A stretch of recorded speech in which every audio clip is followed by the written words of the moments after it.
प्रिय मित्रों, नमस्कार। मैं अजय सोलंकी, एस्ट्रो एडवाइज़र और उसके साथ ही फ्लूटिस्ट यानी बांसुरी वादक। आज के ज्योतिष एपिसोड में मैं अपने एस्ट्रो चैनल में आपका हार्दिक स्वागत करता हूं।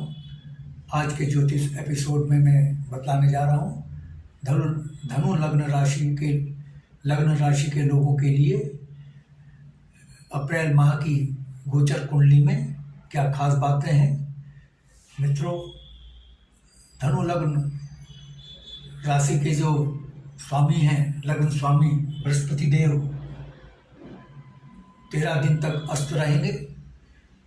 और चूंकि बृहस्पति देव लग्न स्वामी है, लग्न स्वामी का अस्त होना कुंडली को कमजोर बनाने, कुंडली को कमजोर होना जैसा है।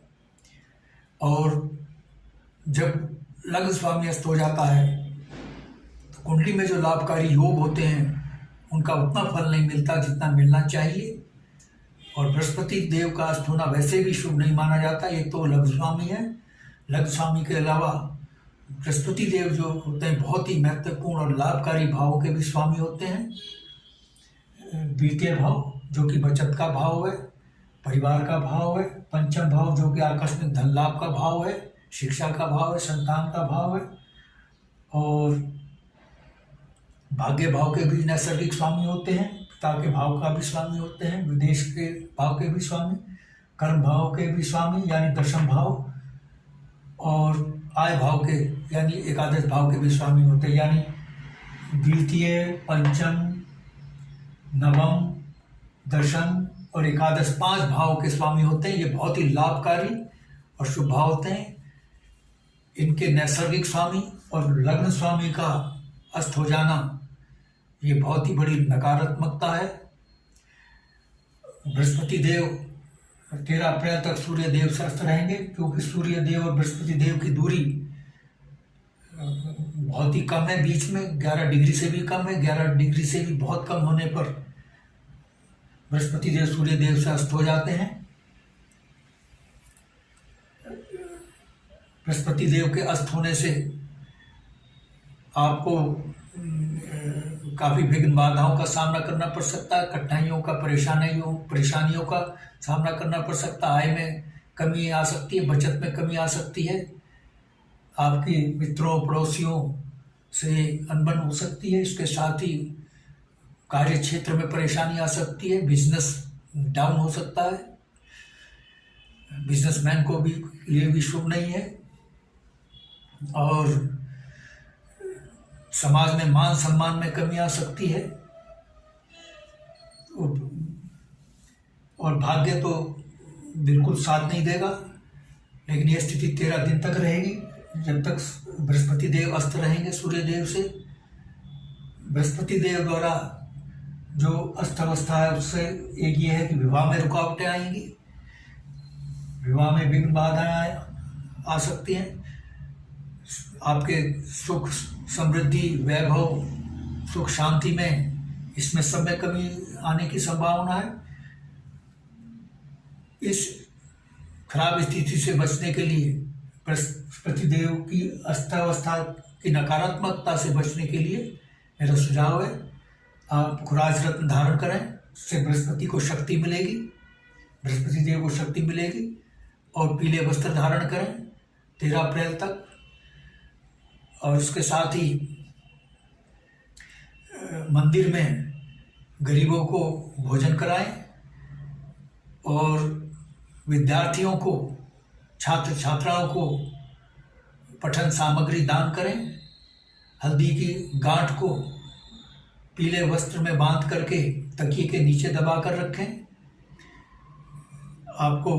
और बृहस्पति देव के जो अधिपति देवता हैं इंद्र की और प्रत्यतिथि देवता ब्रह्मा जी की आराधना करें, तो आप बृहस्पति देव के अस्त होने की नकारात्मकता से बच सकते हैं।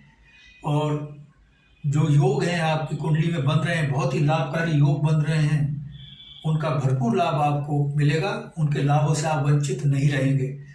अगर आप ये उपाय करते हैं, ज्योतिषीय उपाय करते हैं, तो आपकी लग्न कुंडली में जो योग बन रहे हैं उनसे वंचित नहीं रहेंगे। अस्थावस्था के कारण जो क्योंकि ग्रह जब लग्न स्वामी अस्त हो जाता है तो जो योग बनते हैं उनका लाभ नहीं मिल पाता।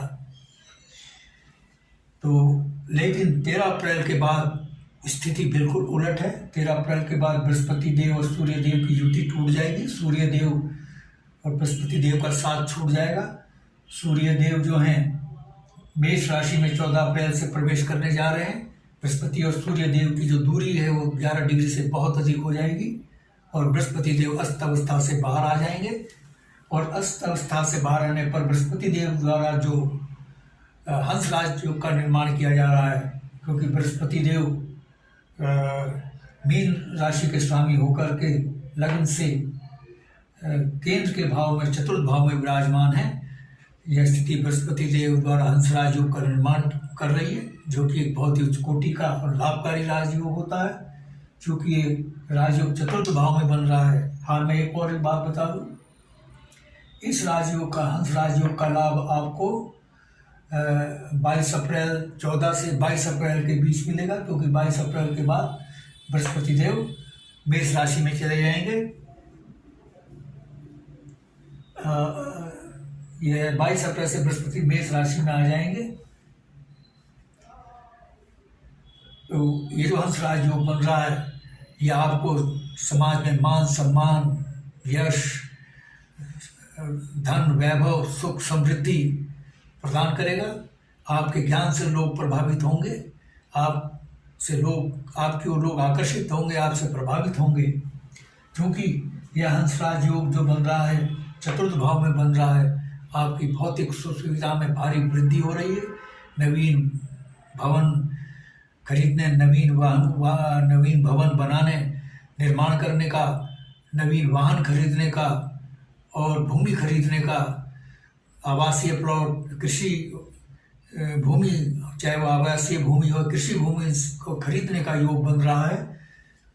और चूँकि बृहस्पति देव 13 अप्रैल तक अस्त थे, इस अवस्था का असर ये पड़ सकता है कि आपकी माता का स्वास्थ्य खराब हो सकता है, माता से भी आपकी अनबन हो सकती है। लेकिन 13 अप्रैल के बाद आपके माता का स्वास्थ्य में सुधार होगा। माता से आपकी के बीच बेहतरीन तालमेल होगा, क्योंकि बृहस्पति देव जो हैं 13 अप्रैल के बाद अवस्था से बाहर आ जाएंगे। और उनके द्वारा जो हंसराज योग निर्मित है, उनके द्वारा जो कि डेड पड़ा हुआ था वो सक्रिय हो जाएगा, शक्तिशाली हो जाएगा। इसका लाभ आपको मिलना शुरू हो जाएगा। बृहस्पति देव की जो सप्तम दृष्टि है वो कर्म भाव पर पड़ रही है, और सूर्य देव की भी सप्तम दृष्टि जो कर्म भाव पर पड़ी है। सूर्य और बृहस्पति देव दोनों की संयुक्त दृष्टि सप्तम भाव पर पड़ रही है। सरकारी नौकरी के योग बन रहे हैं, और जो लोग राजनीति में हैं उनको राजनीतिक दल में उच्च पद मिल सकता है। उनको सरकार शासन प्रशासन में सम्मान मिल सकता है। धर्म लग्न के लोगों को सरकार शासन प्रशासन से सम्मान मिल सकता है, और सरकार में दायित्व मिल सकता है जो राजनीति में लोग हैं। और जो नौकरी में है उनकी पदोन्नति तय है, और भारी वेतन वृद्धि होने की संभावना है। और बृहस्पति देव की जो बृहस्पति देव 22 अप्रैल के बाद आएंगे इसमें मेष राशि में आने पर केंद्र त्रिकोण राजयोग का निर्माण करेंगे। बृहस्पति देव 22 अप्रैल के बाद केंद्र त्रिकोण राजयोग का निर्माण करेंगे। उससे पहले हंस राजयोग का निर्माण कर रहे हैं। केंद्र त्रिकोण राजयोग बहुत ही लाभकारी होता है। आपके को आकस्मिक धन लाभ हो सकता है, क्योंकि केंद्र त्रिकोण राजयोग बृहस्पति देव जो बना रहे हैं उसमें पंचम भाव और चतुर्थ भाव शामिल है। पंचम भाव आकस्मिक धन लाभ का भाव है। आपको किसी भी स्रोत से आकस्मिक धन लाभ हो सकता है, विशेषकर शेयर बाजार में जिन्होंने इन्वेस्टमेंट किया है उनको शेयर बाजार से आमदनी हो सकती है। और प्रथम संतान जिनकी अप्रैल माह में होनी है उनको पुत्र रत्न होने की संभावना है, क्योंकि बृहस्पति देव पुत्र के कारक है। और यहाँ पर जो मेष राशि है वो मंगल देव की, मंगल देव भी पुत्र के कारक है। इसलिए प्रथम संतान पर की प्रबल संभावना है धनु लग्न के लोगों के लिए कि उनकी प्रथम संतान जिनकी होनी है पुत्र रत्न होगा। और द्वितीय संतान भी पुत्र होने की संभावना है। द्वितीय संतान का जो भाव है वो सप्तम भाव है। मंगल देव जो कि पुत्र के कारक है संतान भाव में विराजमान है, द्वितीय संतान भाव में। और तृतीय संतान भाव जो कहलाता है वो नवम भाव कहलाता है।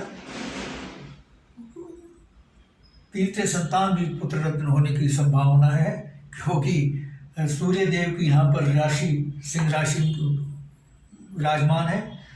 और सूर्य देव जो कि पुत्र के कारक होते हैं और केंद्र त्रिकोण राजयोग का निर्माण कर रहे हैं। आपकी जो प्रथम संतान होगी विशेषकर सूर्य देव जो कि पुत्र के कारक हैं, इसलिए जो तृतीय संतान भी पुत्र होने की संभावना है। बिजनेस में भारी उछाल आने की संभावना है, क्योंकि बुध देव जो हैं वो भी केंद्र त्रिकोण राजयोग का निर्माण कर रहे हैं। बुधदेव केंद्र के भाव के स्वामी होकर के त्रिकोण के भाव में विराजमान है। यह स्थिति बुधदेव द्वारा केंद्र त्रिकोण राजयोग का निर्माण कर रही है। क्योंकि ये सप्तम भाव जो है बिजनेस का भाव है, बिजनेस में भारी ग्रोथ होने की संभावना है, बिजनेसमैन को भारी मुनाफा होगा। लेकिन 14 अप्रैल के बाद, क्योंकि जो राजयोग बने हुए हैं इस कुंडली में लाभकारी राजयोग, इनका लाभ 14 अप्रैल के बाद ही मिलेगा, जब लग्न स्वामी अस्थावस्था से बाहर आ जाएंगे। जब तक अस्थ हैं 13 अप्रैल तक, तब तक इन राजयोगों का लाभ आपको नहीं मिल पाएगा। अप्रैल के माह में मैंने बताया बिजनेसमैन को भारी मुनाफा, पारिवारिक सुख में वृद्धि होगी 14 अप्रैल के बाद। और विवाह के प्रबल योग बन रहे हैं 14 अप्रैल के ही बाद। और विशेषकर लव मैरिज के योग बन रहे हैं, क्योंकि बुधदेव जो हैं वो विवाह के भाव के स्वामी होकर के लव रोमांच के भाव में विराजमान हैं। यह स्थिति लव मैरिज का योग बना रही है। जिनके प्रेम प्रसंग चल रहे हैं लोग, उनका प्रेम प्रसंग शुभ विवाह में तब्दील होने की संभावना है अप्रैल में। और अरेंज मैरिज के भी प्रबल योग बन रहे हैं, विवाह के प्रस्ताव आएंगे आपके पास। लेकिन चूँकि मंगलदेव विराजमान है विवाह के भाव में, जो कि नैसर्गिक पाप ग्रह हैं, आप विवाह के प्रस्तावों को भली भांति जांच पड़ताल करके और गुणों का मिलान करके ही विवाह करें, वरना वैवाहिक जीवन में परेशानी आ सकती है।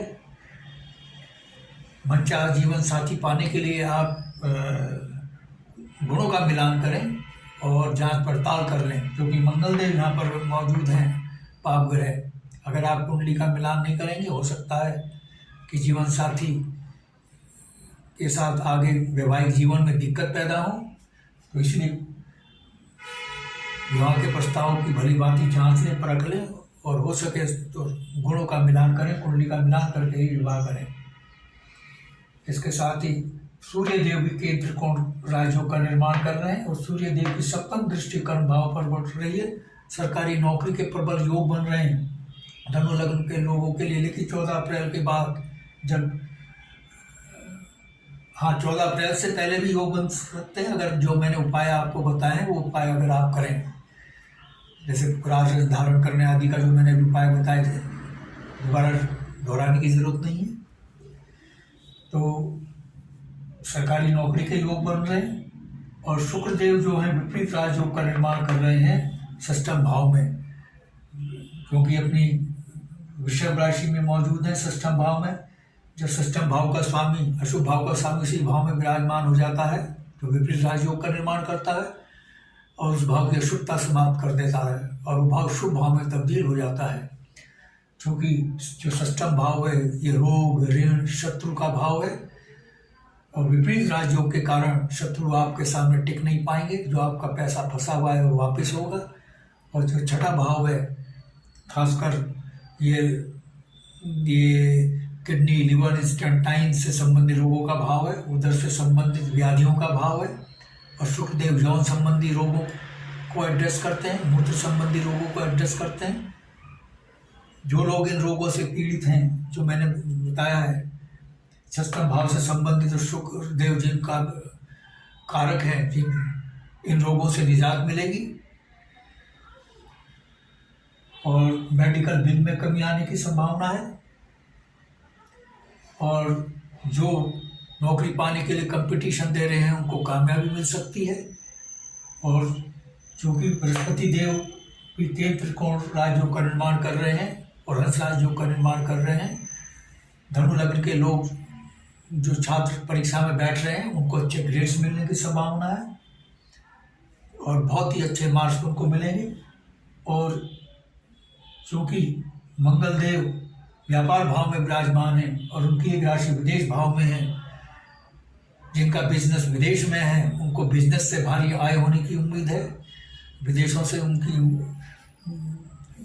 भारी आय होने की संभावना है।